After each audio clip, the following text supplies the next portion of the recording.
I started by asking you, I said, look, we're at 15,000 job cuts at the moment for this year. Do you think we're at the right number to right-size the bank? You would say no.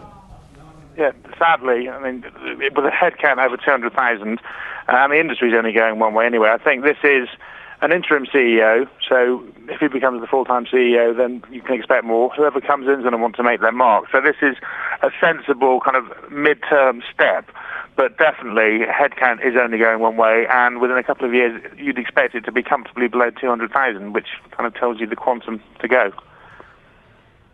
And in terms of that, part of the argument in the article is, of course, our return on equity in Asia relative to our return on equity in Europe. Does that stack up in your mind in terms of where you would allocate resource? Well, it makes complete sense, but you would expect an emerging market bank, their emerging market operations, to be much higher ROE.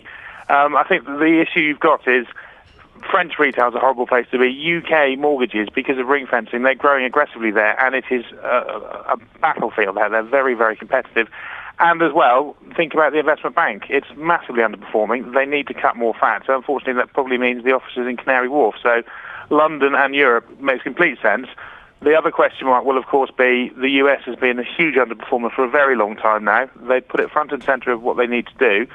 But because they're going to stay there and not sell, whether they take an axe to the US to begin with, I think remains in doubt. But certainly Europe has to be the focus to start with.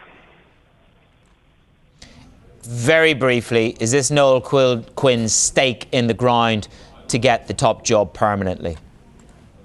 Absolutely. I mean, given where we are, given the fact that we now expect rates to be cut in the UK, they're coming the wrong way in the US, and this is a very rate-sensitive bank, you need to get completely ahead of cutting costs, because that's the only game in town at the moment. You have to cut.